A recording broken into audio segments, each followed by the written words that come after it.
皆さんこんにちは、エレナです。ということで今日は留学して日本に帰国した私のお部屋を紹介したいと思います。前回のパリでのルームツアーがすごいご好評いただいたので、今回は日本のお家でもやっていきたいと思います。私は今実家暮らしで、今のお部屋は私が中学生ぐらいの時から住んでいるお部屋です。結構自分の好きなアイテムを揃えたり、自分が居心地がいいと思えるような空間にしているので、そういう癒し系のアイテムとかおすすめの本も紹介していきたいと思います。さっきまで猫が乗ってたので顔にめちゃくちゃ毛がついててかゆいんですけど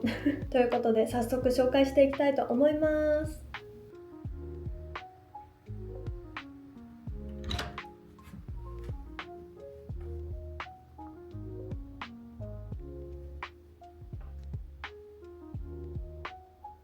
ということで入って右側にまずデスクとあとこの引き出しがあります。デスクはこういう形になっていて、ここで机が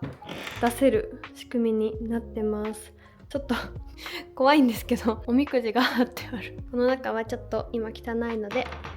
しまっておきましょう。まずはこの iPhone 充電スタンドです。ここに置くだけで充電されるめちゃくちゃ楽なもので、ここに Apple Watch も充電できるんですけど、私は今 Apple Watch 使ってないので空いてます。これは前回の動画でもお見せした頭皮ほぐすやつです。机のすぐ横に置いていつでも頭マッサージできるようにしてます。こちらはですね、だいたいいつも持っていく系のものたち。このハンギョドンは充電器入れとお財布、あとポーチに入れる系のものを、置いてます。次がカメラ入れですね。これ今使ってるので開いちゃってるんですけど、これがいつも YouTube 撮影してるカメラと、これは iPhone にくっつける iPhone スタンドです。モフトっていうところで買いました。結構汚れちゃってるんですけどすでに。でこれがいつも使ってる GR のカメラとそのケースです。一番下はメガネケースだったり、このアリエルの缶詰はめっちゃ実家あるあるですよね、缶詰使うの。アリエルの缶詰は海外のお金、旅行で使わなかったお金とか入れてます。机の上はですね、結構もう生活の感じが出ちゃってるんですけど、ファイルとか契約書とか、これも支払い系のファイルとか、パリの家にこんな現実的なものそんななかったのにめちゃくちゃあります。これはお引っ越し、あと1週間でお引っ越ししちゃうので、お引っ越しする時に持ってく電動歯ブラシちゃんです。紫のチェアがめちゃくちゃ可愛くて気に入ってます。こちらが身だしなみゾーンでございます。ここに大きい鏡があるのと、こっちがメイクゾーンです。メイク用品も結構少なくて、というか減らして、香水は今はこのシャネルのナンバー5しか使ってないのと、リップもこれしかない。1,2,3,4,5,6本くらいしかないですね。アイメイク入れとベースだったりチークだったりです。この入れ物はシーインとかで買ったと思います。めっちゃ使いやすい。そしてこちらがアクセサリーボックスです。これもシーインで買いました。お気に入りのピアスたちがいっぱい。シーインで買ったら謎にここの汚れみたいなのがついてて、それだけがちょっと気になる点なんですけど、下はアクセサリー拭くやつと指輪があんまり持ってないんですよね。ネックレスたちです。そして私の一番のお気に入りがこのめちゃめちゃ大きい本棚です。今はこれくらいしかないんですけど、結構本を売ってるので、読んだのはこの 3,4 倍の本を読んだと思います。本も表紙とかに一目惚れしたら新書で買いたいんですけど、中身だけ気になるって場合は全然中古で売ってます。で下は配給ゾーンってか漫画ゾーンですね。今は配給しかないんですけど、ヒロアカ、オタクに恋は難しい、鬼滅の刃、約束のネバーランド、チェーンソーマンも途中まで読んだし、結構ありました。パンパンになっちゃってもう大変だったのでそれも全部売っちゃいました。そしたら1個ずつお気に入りを紹介していきます。そしたらまずは配給なんですけど、36巻までしかありません。最後まで集めたかったんですけど、最終結末を知っちゃってそれで買ってないっていう感じです。そしてその隣が、こちらがですね、写真集だったりレシピ本だったり、あとね、私が本当に一番大好きな漫画、メンタル強め美女白川さん。私この本が本当に大好きで、中はこういうちょっと大判の漫画なんですけど、この本が本当に私の心の支えになってて、悩んだりストレスがやばいって時にはとりあえず白川さん出して読んでます。あと私のただの趣味なんですけど、フランス伝統菓子図鑑これはフランス行く前に買ったもので、なんかこういう感じで可愛くてですね、これは私がもともとレシピ本とかを見るのがすごい好きで、こういう食べ物の写真が載っているものがすごい好きなので奮発して買っちゃいました。そんなにお安くはないんですけどお安くもないし、別にフランス菓子を作ろうともしてないんだけど、癒しのために買いました。こういう本があると楽しいですよね。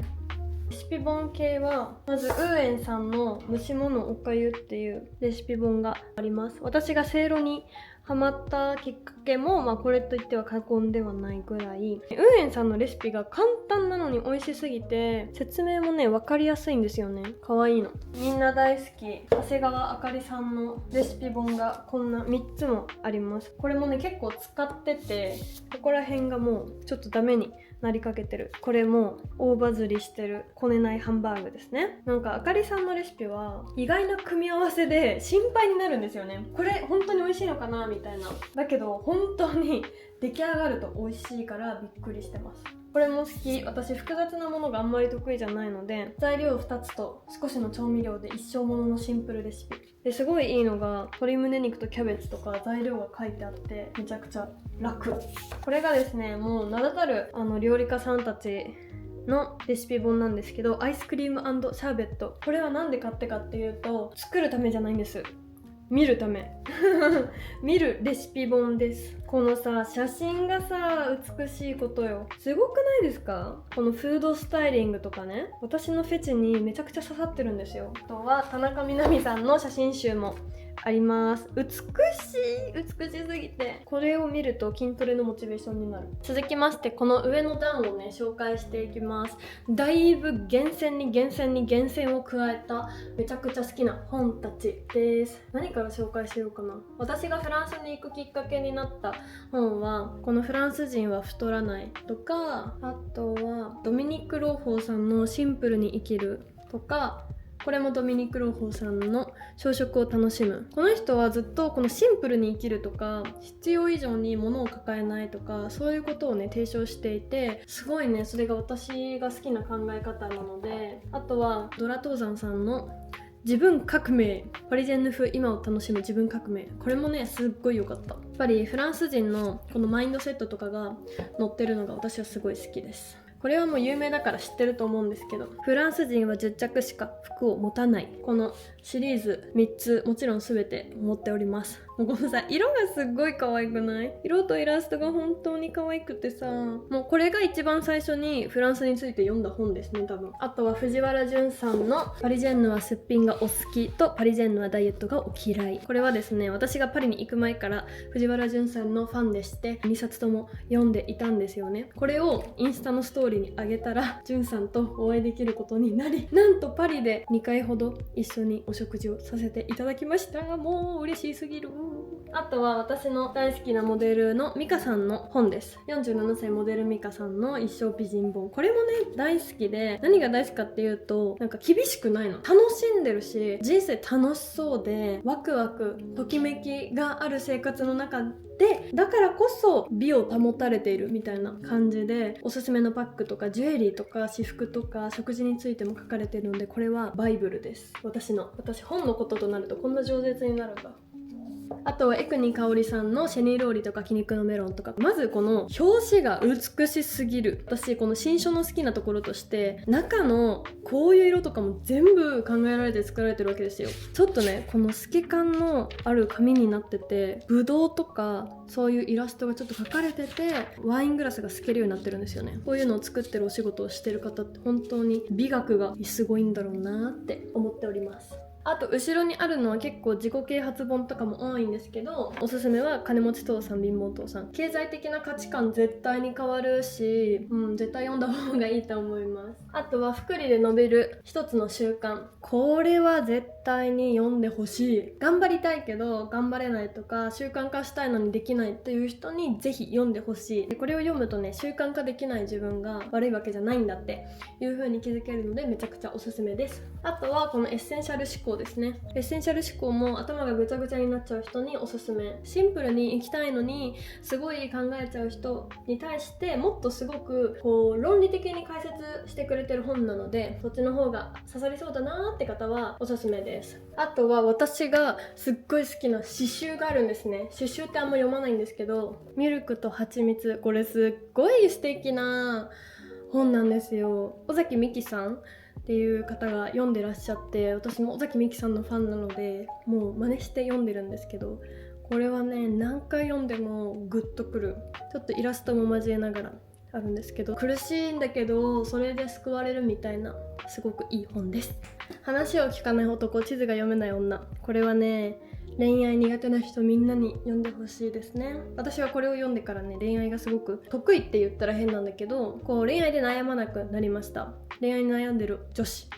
男子もこれ読んでください。はい、続きましてお気に入りゾーン紹介でございます。パリの時にもあったんですけど、もっと進化してます。こっちはさヨーロピアン風で可愛いんだけど、こっち完全になんか女児じゃんみたいな感じなんですけど、まずはこのティーカップ、こういう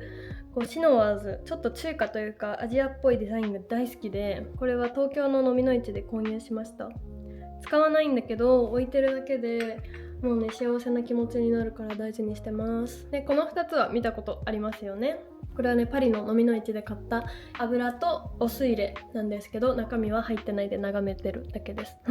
でこちらがスンスンたち。これもう何年前って感じのガチャガチャなんですけど、スンスンにハマってた時期があってガチャをコンプリートしました人生で初めてコンプリートとかした。でこれが私ハリーポッターが好きなんですけど、豊島園の跡地にあるハリーポッターのツアーがあるじゃないですか。そこのお土産でゲットしました。めっちゃ可愛くない？この2つがいます。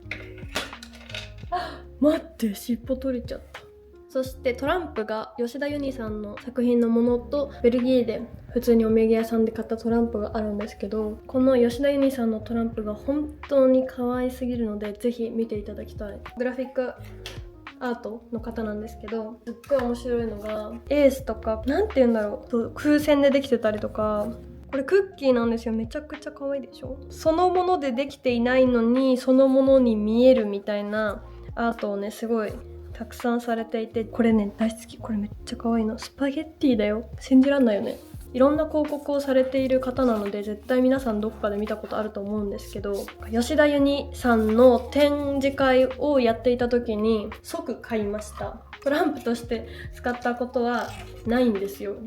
折れたりしたくないから。続きましてベッドの上にあるこのなんて言うんだろう、ウォールお気に入りゾーンなんですけど、この格子とかこの造花たちは IKEA で購入しました。パリにあるお気に入りのお店のショップカードと、友人がねパリのチョコレートをくれた時の、これめっちゃ可愛くないですか？なんかすっごい可愛くてここに飾ってます。そしてこれは A16 っていう丸の内にあるお店のショップカードです。パリにあるマラモンタギュっていう雑貨屋さんのショップカードです。この空間も結構お気に入りで、秋とか冬になるとこの造花たちが紅葉の色に変わるので、変わるっていうか私が変えるんですけど勝手に変わるみたいな、それもねすごいお気に入りポイントです。ここにクッキーあんちゃんがいます。もうぬいぐるみ可愛くて欲しくて好きなんですけど、22歳ということで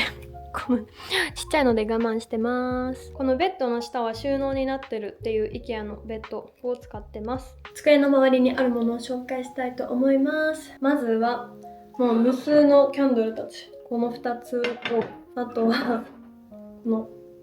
4つあります、キャンドルが。でまず1つ目がこのサンクチュアリーって書いてある。これは私のカナダに住んでいるおばがクリスマスプレゼントにくれたんですけど、これすっごい甘くていい匂いがして大好きなんですよ。しかもこの内側が木の素材になってるので、火をつけるとパチパチパチパチなんか焚き火みたいな音がするのが癒しで使っております。日本で買えるかはちょっとわかんないんですけど。そしてこれももらい物のキャンドルです。これはね、ほとんど使ったことないんですけど、結構スパイシー系の匂いが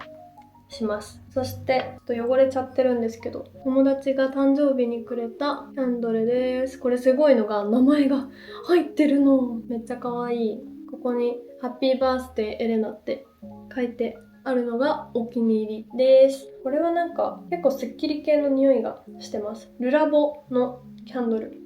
だそうです。そしてこれがですね、私が大好きなディプティックさんのキャンドルです。キャンドルは自分で買うときはだいたいディプティックを買ってます。これはパリ限定のディプティックのろうそくで、東京限定とかもあるんですけど、これはね、パリで一人旅に行った時に迷わず買いました。結構ね、高いんですよ、ディプティックのろうそくって。でもね、これが本当に欲しくて買いました。使い切っても外のこれはね、そのまま取っておきたくて、もうほとんどないんですけど、まだ使い切ってないです。そしてこれがですね、なんか寝る時にいいフレグランス系なんですけど、このなんか一時期めちゃくちゃバズってた無印のおやすみフレグランス、これなんでかわかんないけどめっちゃ寝れるんですよ。これをねシュッシュってするとびっくりするぐらい寝れて、ぜひ睡眠浅い方とか本当に使ってみてほしい。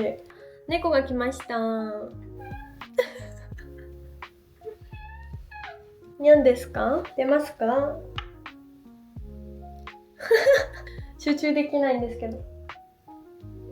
はい。そしてこれがですね、私の仲のいいメイクさんが陶芸をやっている方がいらっしゃるんですけど、その方が誕生日にくれました。もう嬉しすぎる。しかもなんかずっと欲しいって言ってて、私このさ、ピンクと緑なのがめっちゃ可愛くて、これも大好きで、もう目のつくとこに置いてます。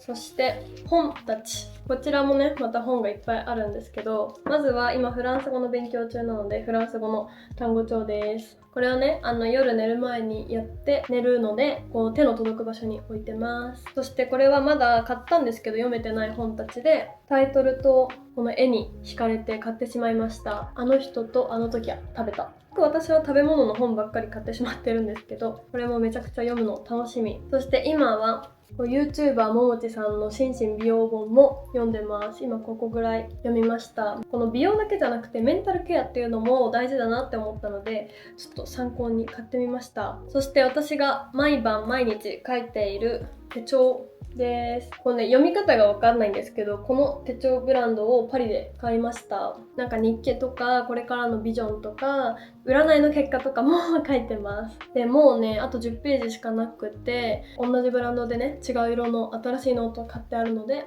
そっちに切り替えるのも楽しみということで、ルームツアーいかがだったでしょうか。パリの時はね、結構シャワーがあったりキッチンがあったり下駄箱、シューズボックスがあったりして盛りだくさんだったと思うんですけど、私はなんせ今子供部屋なのであんまりねそういうところはご紹介できなかったんですが、お楽しみいただけたなら嬉しいです。やっぱり私のお部屋はどうしても自分が元気になるものとか癒しになるものが必要なので、パリでも日本でもそれは変わらずいろんなアイテムがあったかなって思います。皆さんも気になるものがあったらぜひコメント欄で教えてくださいね。今回の動画も最後まで見てくださりありがとうございました。また次の動画でお会いしましょう。バイバーイ。